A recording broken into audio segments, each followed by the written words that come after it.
You are listening to the Thoughts from a Page podcast, which is a member of the Evergreen Podcasts Network. My name is Cindy Burnett, and I love to talk about books with anyone and everyone. While listening to my podcast, you will hear author interviews, behind-the-scenes conversations about other aspects of the publishing world, themed discussions with other book lovers, and more. For more book recommendations, check out my website, thoughtsfromapage.com, and follow me on Facebook and Instagram at thougtsfromapage. In 2022, I would love to have you join my Patreon group. Hosting a podcast takes a ton of time, resources, and effort, and your support continues to make it possible. I offer at least 3 bonus episodes a month. There is a Facebook group where we all chat books, and we are currently reading 2 advanced copies of books and chatting with the authors pre-publication. Thanks to those that already participate, and I hope you will consider joining us. Today, I am chatting with Deanna Raybourn about The Impossible Imposter. Deanna is a 6th-generation native Texan with a degree in English and history from the University of Texas at San Antonio. Her novels have been nominated for numerous awards, including the Edgar, 2 RT Reviewers' Choice Awards, the Agatha, 2 Dilys Wins, and a Last Laugh. She launched a Victorian mystery series featuring intrepid butterfly hunter and amateur sleuth Veronica Speedwell in 2015, and her latest in that series is The Impossible Imposter. Her first contemporary thriller will be published in the fall of 2022. I hope you enjoy our conversation. And now for a quick break. For the last year, I have been focusing more on my health and eating habits. In connection with that, I have started drinking AG1 in the morning. When I started drinking AG1 daily, I could feel a real difference in my health and energy levels. That is because AG1 is a foundational nutrition supplement that supports your body's universal needs like gut optimization, stress management, and immune support. Since 2010, AG1 has led the future of foundational nutrition, continuously refining their formula to create a smarter, better way to elevate your baseline health. I recommend AG1 to all of my family and friends because the company has a team of doctors and scientists. It is tested for 950 contaminants and is NSF certified for sport. It is formulated based on the latest science, and it maintains high quality standards. Thanks AG1 for sponsoring my show. AG1 is a supplement I trust to provide the support my body needs daily. If you want to take ownership of your health, it starts with AG1. Try AG1 and get a free 1-year supply of vitamin D3K2 and 5 free AG1 travel packs with your first purchase. Go to drinkag1.com/thoughtsfromapage. That's drinkag1.com/thoughtsfromapage. Check it out. And now back to my show. Welcome, Deanna. How are you today? I'm great. Thanks so much for having me, Cindy. I am so glad you're here. This series has been a favorite of mine since the very first book, and this is the first time we're getting to chat about it, so I'm thrilled to pieces that you're here. Oh, well, it's a treat for me too. I love writing these books so much, and we're going on. This is my 2nd release that's coming out in the Veronica series during a pandemic, so it's nice to have fresh faces and voices, even if it's virtual. Absolutely. And so I thought because this is a series, before we start talking about The Impossible Imposter, we might back up a little bit and you could just sort of do an intro generally about the series for those that might not be familiar with it yet, and then we'll start talking about this book. Does that sound good? Absolutely.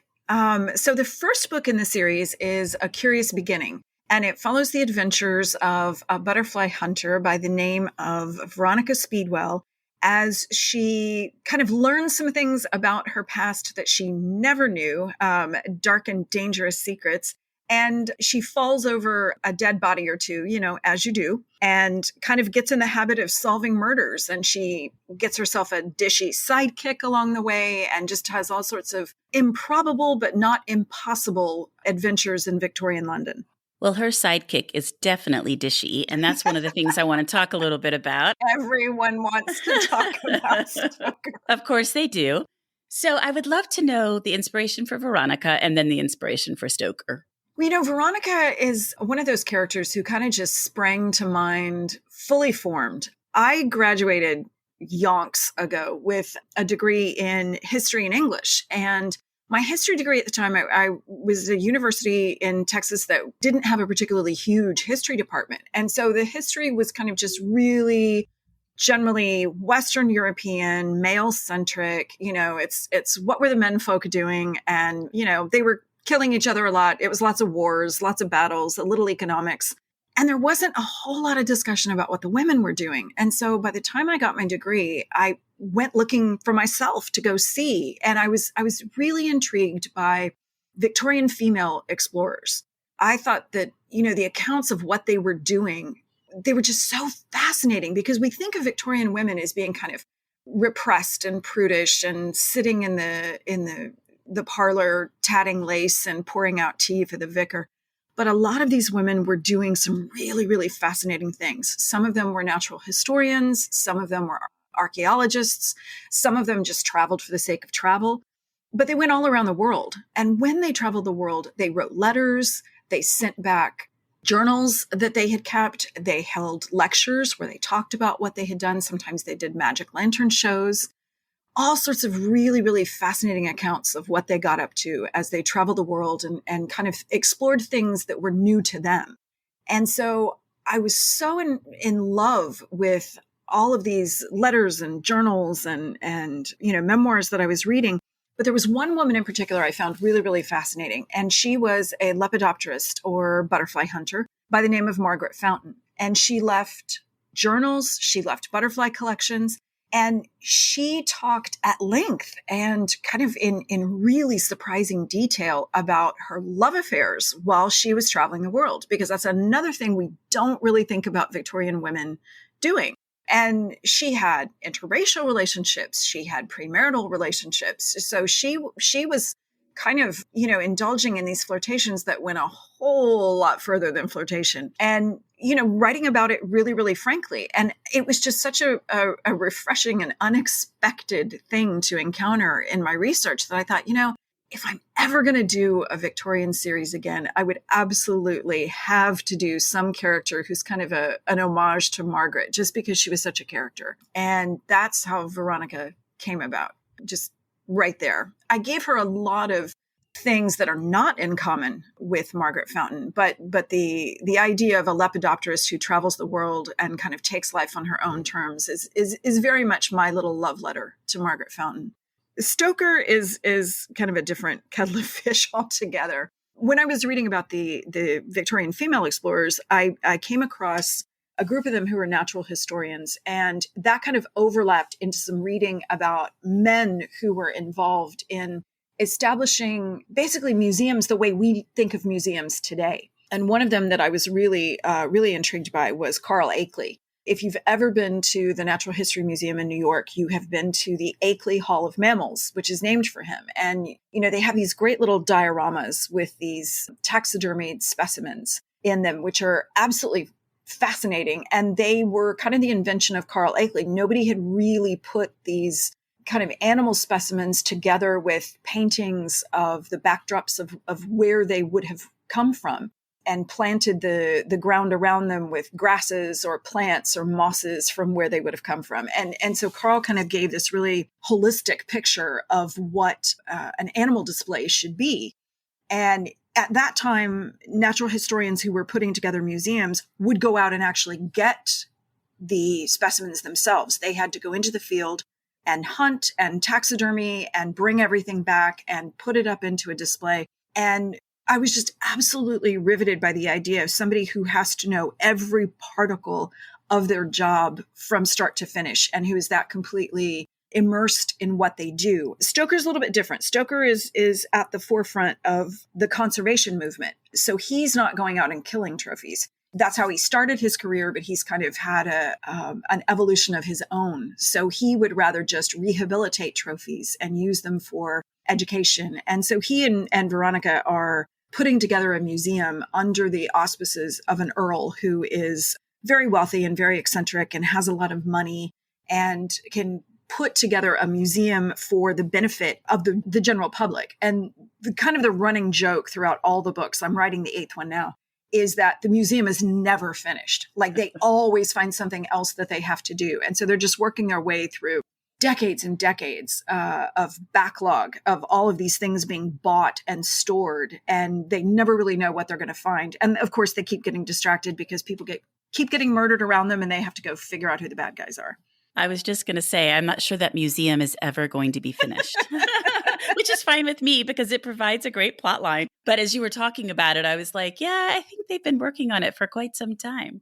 Oh yeah. I mean, and as the books run, it's only been 2.5 or 3 years. Well, that's true, but it's been 7 stories. Yeah, so that's true. So as you're reading the books, it probably feels longer, but it's really only been a couple of years. Exactly. But my idea was like I have this mental picture of them like in their 70s, still cataloging, still trying to get the museum going because of the fact that well, part of the problem is the Earl they work for won't stop buying things. Right. He's got a wonderful pack rat mentality, and he's more of a magpie because he can't resist the shiny. So as soon as he sees something exciting, he's like, I gotta buy that. And he just assumes there's going to be room for it somewhere. And so Veronica and Stoker kind of quietly discourage this. They would prefer quality over quantity, but he's an Earl and he has money, and so he's going to do what he wants. Well, Deanna, do you have so much fun creating this world? I mean, it sounds like you do as you talk about it, and I absolutely love inhabiting it when I'm reading the books, but it just sounds like it would be so much fun to be creating all of this. Oh, it is. I have the best time with these books. And I think that's one of those things that really translates to a reader. There are books where authors just turn themselves inside out and, they're kind of raw and brutal and a reader feels like they've really been through the wars after they read them. And then there are other books where you can tell the writer was just having a good time and that's what they want for the reader. And that's what the Veronica books are. They're a romp. Because of the fact that lots of things happen in the books that are improbable. They're never impossible, but a lot of things happen in the books that are improbable. It kind of leads to this sort of heightened reality that Veronica and Stoker live in. I mean, how many people are really going to stumble over that many dead bodies in the course of their lives? In 2.5 years, right? 2.5 years. Right. Yeah. It's a wonder nobody looks at them and thinks, hey, this is suspicious. Maybe they're the cause of all of it. Right?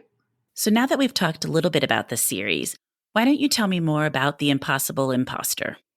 Well, actually, I have to get my head straight because you know how it is where I had one book come out in paperback in January. I've got this book that's coming out in hardcover, and then I'm writing the next one. So I have to make sure I'm focused and I'm not giving away spoilers.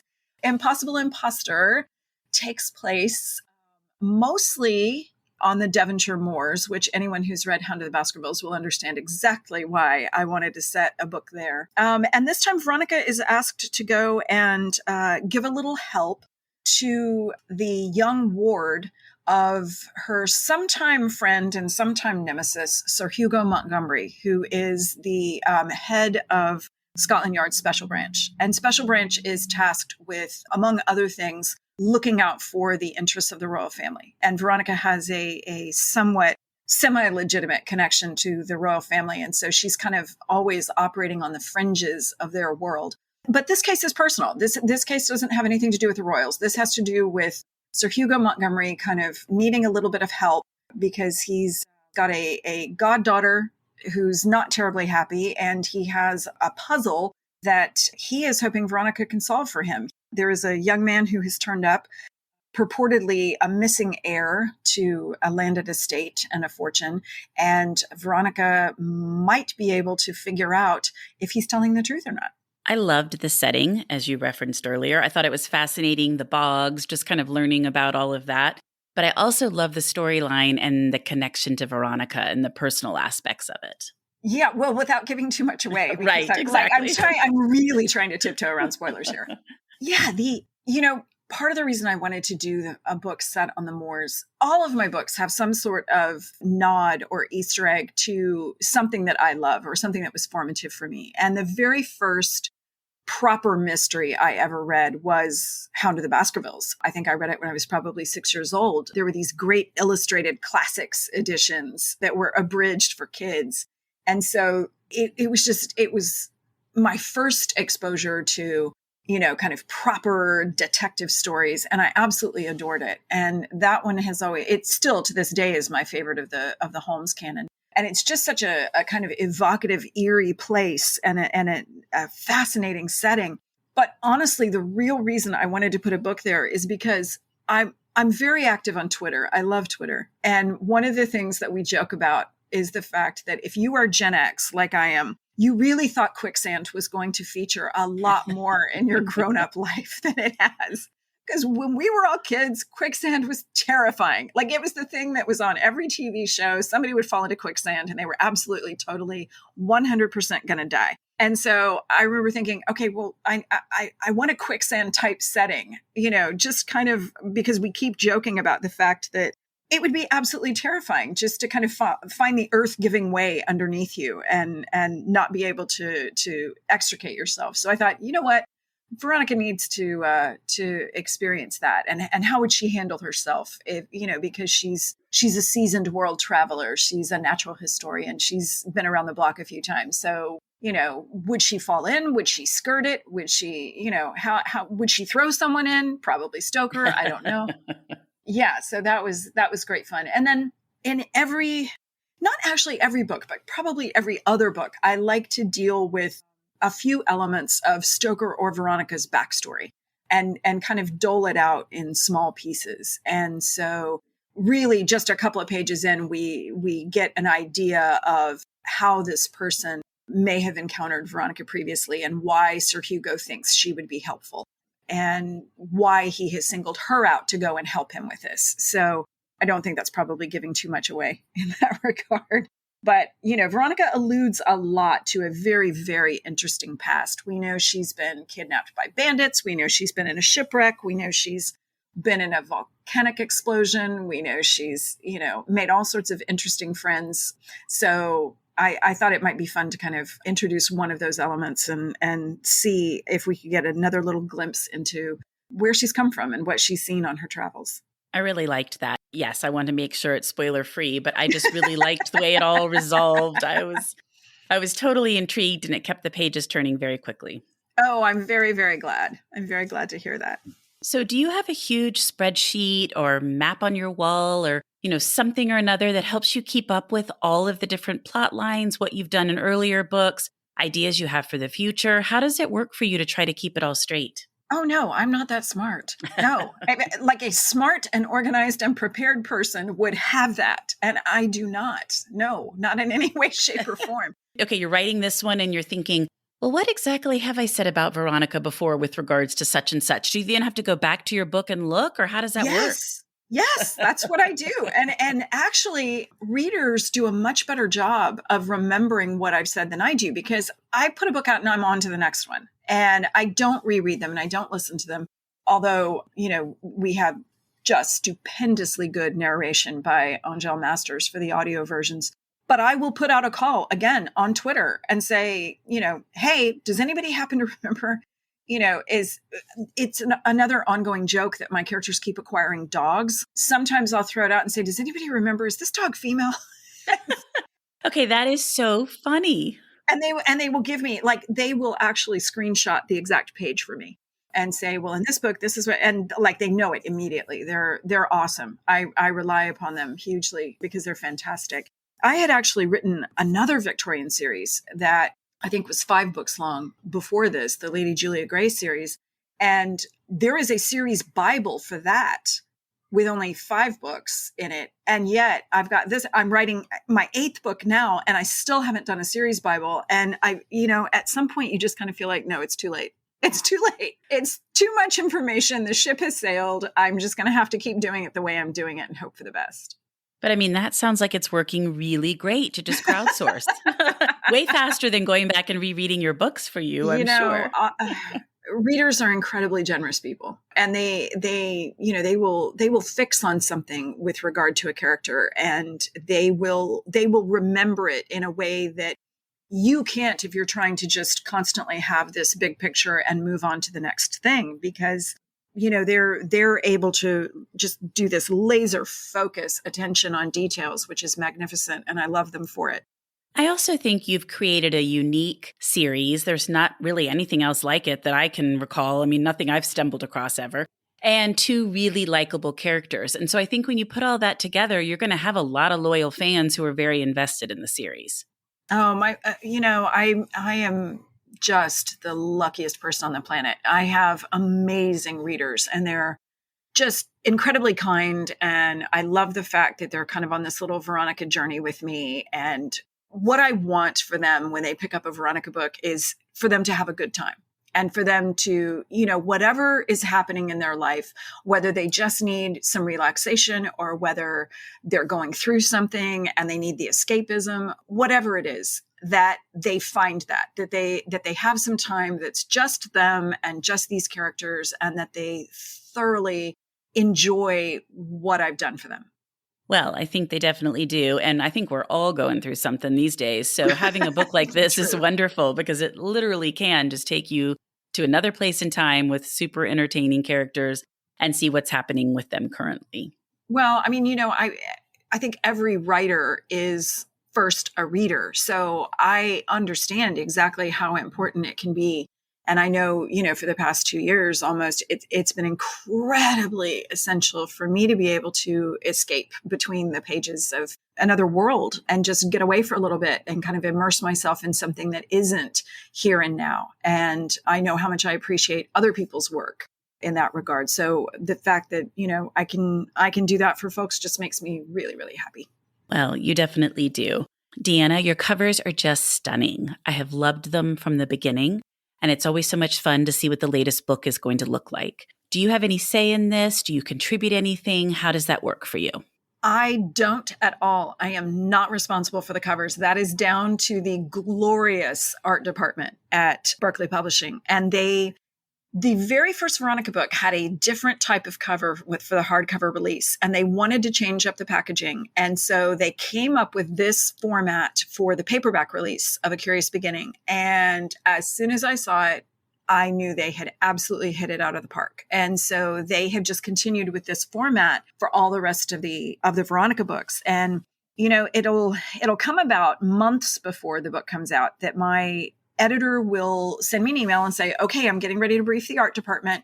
Do you have some thoughts? Is there anything you'd like for me to tell them? Any colors, any settings, any motifs, anything like that? And so I'll send her some ideas, and she goes and briefs the art department, and whatever they choose to do is 100% on them. They consult with my editor. They'll consult with the sales department and the marketing department. And so everybody kind of comes together and figures out what's the best way to package this particular Veronica book. And I think they have a ball doing them because they put in these gorgeous little Easter eggs. Because if you examine each cover closely, there's always an image of Veronica somewhere, and there's always some little motif. Like A Murderous Relation is the book that features a set of jewels that are diamond stars. And so they put little diamond stars all over the cover because there's always this little falling motif that, something that just seems to be descending over the front of the cover. And it changes from book to book. It might be leaves, or it might be snowflakes, or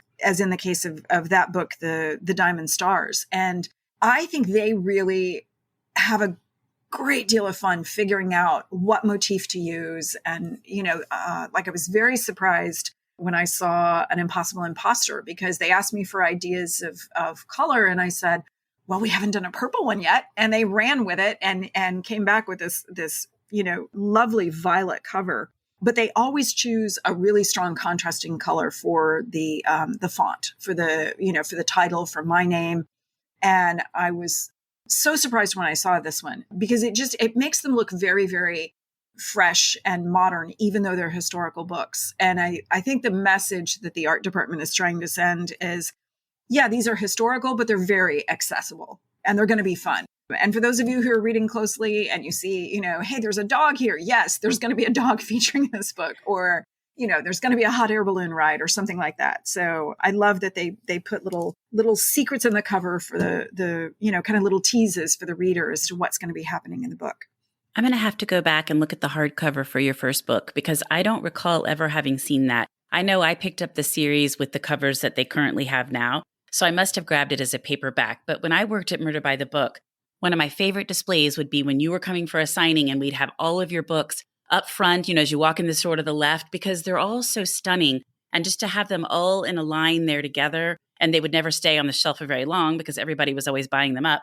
But it's just such a wonderful display, and they're so much fun to pore over, as you were talking about, the little jewels. They look absolutely amazing when they're put together. They do. Because the art department has chosen such really, really strong colors. And I did have input. Like, we didn't even discuss the colors at all until we were coming up to, I guess it was when I was writing book 5, A Murderous Relation. And I happened to be in New York City and got to go. And usually authors don't meet the art department for their own sanity. They don't necessarily want to have to deal with us because, God love them, we'd be bothering them all the time saying, can you put this on my cover? Can you put that on my cover?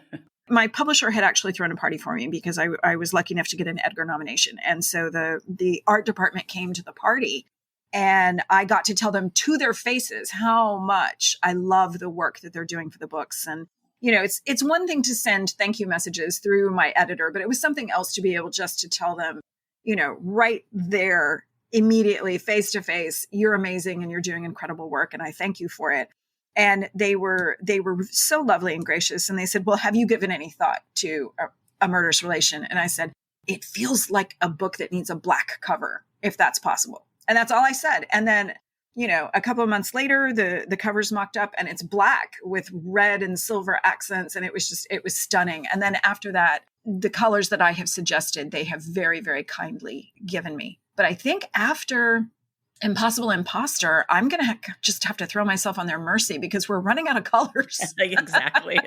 You have to do different tones of a color you've used before. Oh my God, because we've had 2 blue books now. Like, that's true. I'm starting to get scared. No, the second blue book was an Unexpected Peril. And that one was that shade of blue for a very specific reason, because that shade of blue is referenced several times in the book. And so they asked me what the color was, and I sent them it's a very specific shade of kind of cerulean blue that features on a staircase at Powderham Castle in England, which is the home of the Earls of Devon. And it's called Powderham Blue. And I had used it as the inspiration for a color I called Alpenwalder Blue. Right. For a fictitious country that I got to make up, because that's super fun. You get to make up your own country. Like, that's amazing. And so I needed a color for their flags and their military uniforms. And I was like, fine.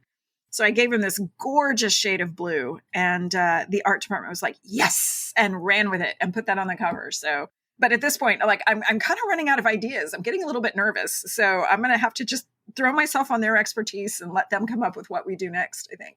Well, and I think art departments are so good at what they do. So I'm sure they will have some color that you'll be like, I wish I'd thought of that. And that's perfect.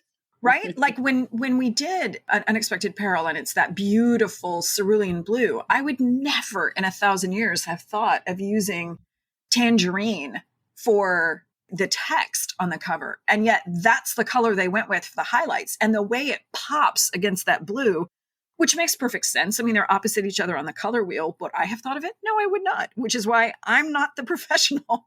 But it does pop. That is an interesting color swap there. Like you said, I guess because they are on opposite parts of the color wheel, but definitely the tangerine pops against that blue. It does. It does indeed.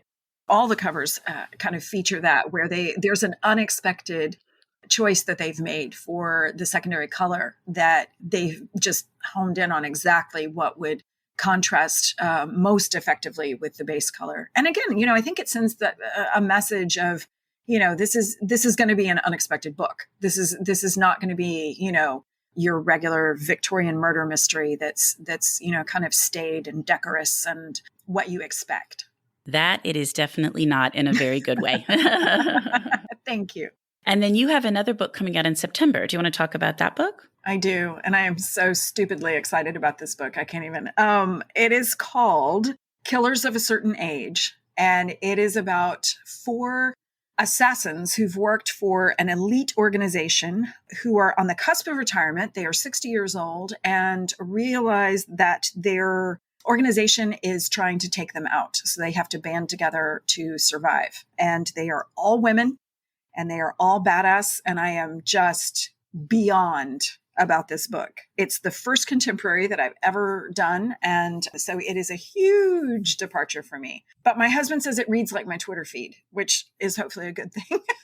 Well, that's so much fun. As soon as you started describing it, I was like, that sounds contemporary. And I don't think she's written contemporary before. That must be nice to kind of have a different change of pace and do something different than you've done before. It really, really is, because I've written books with kind of very, very strong friendships and relationships. I do a lot of found family in my books, which these four women kind of certainly have relied on each other as found family. But I've never written anything with protagonists who are that age. I've never written a contemporary. I've never written female assassins. So the whole thing was it was an absolute ride. It took about 2.5 years to write it because it had to be fitted in around the Veronica books. And, it literally was not until this past version of it was due, the last version of it was due to my editor, I think October 16th of 21. And I woke up 3 days before it was due and figured out finally exactly what order certain scenes had to be in. Like it took that long, that close to the wire before I finally figured it out. But I did. I cracked it. I got there and I could not be prouder of this book. I absolutely adore it. Is it coming out with Berkeley as well? It is. It is. So I've gotten to work with all of the people that I adore. They were actually the ones who came to me and said, hey, have you thought about writing something with women who are maybe a little bit older?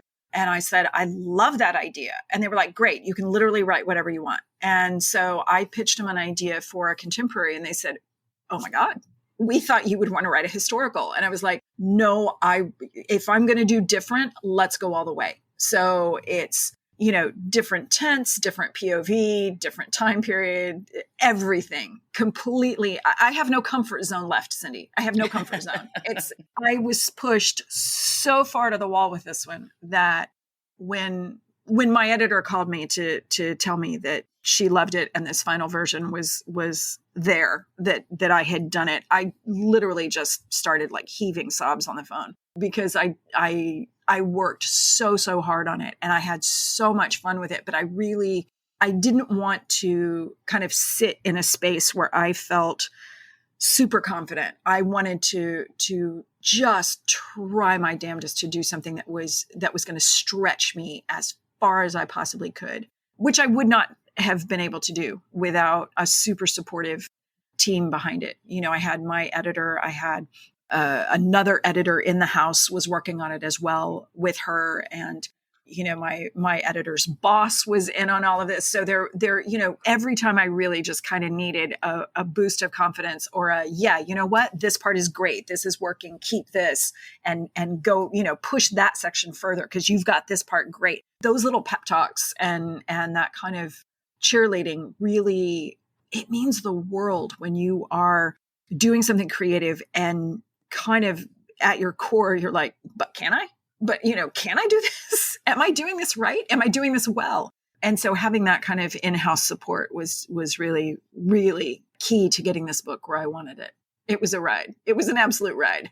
It sounds like it, but that's wonderful. And nice to challenge yourself, do something a little bit different. And I think women in their 50s and 60s are craving characters that are their age or close in age to them. And every time there is a character like that, everybody raves about it. So I think people will be thrilled to pieces that you're writing about women in their 60s. I think it really does in a lot of ways kind of tap into the zeitgeist because I'll be 54 this year and I don't think I've ever been madder. There's just so much that I'm just legitimately enraged about on a fairly frequent basis. And at the same time, there's a whole lot that I no longer get upset about at all, that I just don't care what people think about, because you do get a lot more comfortable in your own skin as you get older. And just because you're getting older doesn't mean that the skills that you've learned or the experiences that you've had are lesser or that they're packed away. They inform everything about who you are and what you're doing. And, just the gray hair and the wrinkles don't mean that you stop being who you were. And so being able to kind of explore this aspect of aging was really fascinating to me because, I am just a wee bit younger than they are, but not that much. And so looking at that, it kind of freaked me out because when I was going to do the one thing that I begged them when they were doing the cover is I said, look, these women are not white-haired with walkers. 60 today does not look like it did when I was a kid. Because I started Googling, 60-year-old actresses, and you find out that somebody who is as gorgeous and fit as Diane Lane or, Michelle Pfeiffer or Angela Bassett, these women are not 40. They're much more experienced than we tend to think of. But when you think 60, you don't necessarily think of those faces. And so it was very important to me to make sure that everything that age encompasses was reflected, that there are women who are not just rolling over and, taking their calcium supplements and their estrogen and saying, oh, well, I guess life is done. That there are plenty of women who are, even more vital and dynamic and engaged and involved than they were when they were younger, just in a different way sometimes. And so that was a lot of fun to explore and play with, and kind of very fitting for where I am in my own life, where you look at it and you go, wow, menopause. Okay, so this is fun. And you have to start making sense of a whole new way of life. But it's so funny that you say that in terms of what you conjure when you think of 60, because when the new Sex and the City reboot just started, somebody had this meme going around, and they're not 60, but they're like in their 50s or whatever, but they're Right. showing what they look like today and their age, and that the Golden Girls were the same age when that show started, and the different ways the two groups of women were portrayed.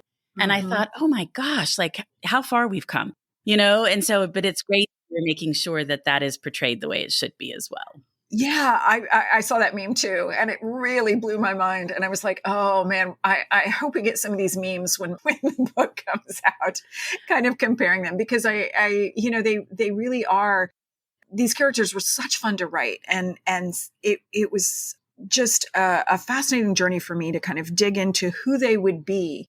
What were the formative experiences of their lives? And, what women do I know who are that age, and how do they behave? And, would they still be able to kick somebody's ass at the age of 60? What are their values? What are their experiences? What have they let go of? What have their choices cost them over the years? It was a whole new, again, it was a whole new world I got to create, which is, I think, one of the most, well, it's probably one of the greatest pleasures you have as a writer, is just to create a whole new reality and populate it with the people you think would live in that space.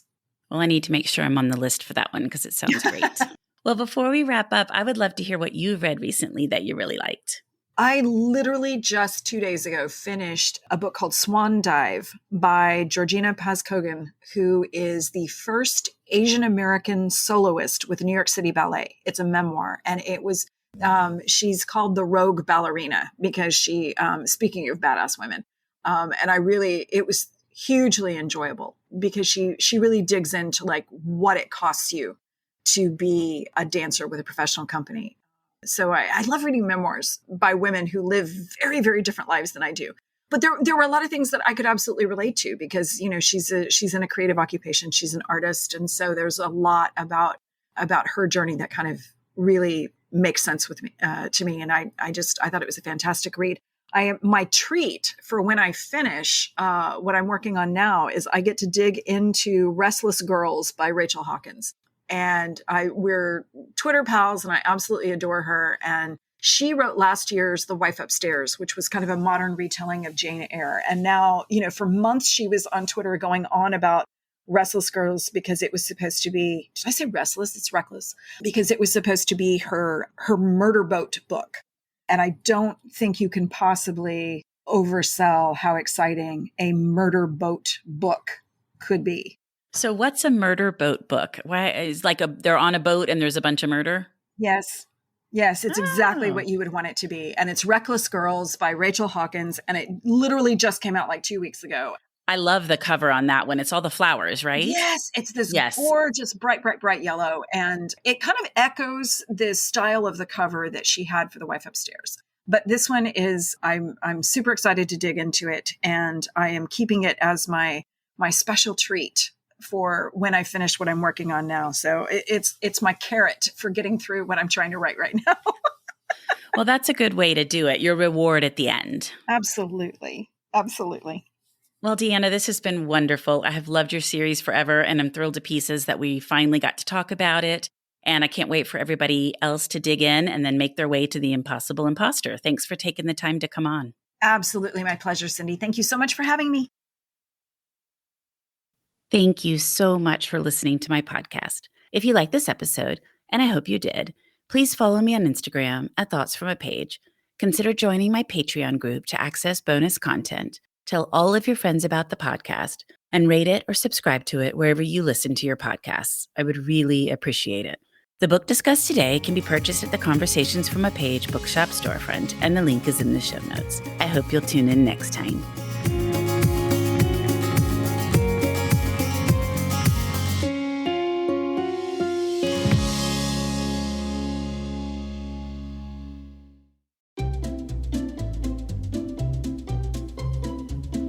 Hello, and welcome to Novel Conversations, a podcast about the world's greatest stories. I'm your host, Frank Lavallo, and for each episode of Novel Conversations, I talk to two readers about one book. And together, we summarize the story for you. We introduce you to the characters, we tell you what happens to them, and we read from the book along the way. So if you love hearing a good story, you're in the right place. Our 9th season is coming this fall. Tune in to hear from some of the all-time great authors, Charles Dickens, Jules Verne, F. Scott Fitzgerald, and more. Subscribe to Novel Conversations wherever you listen to podcasts.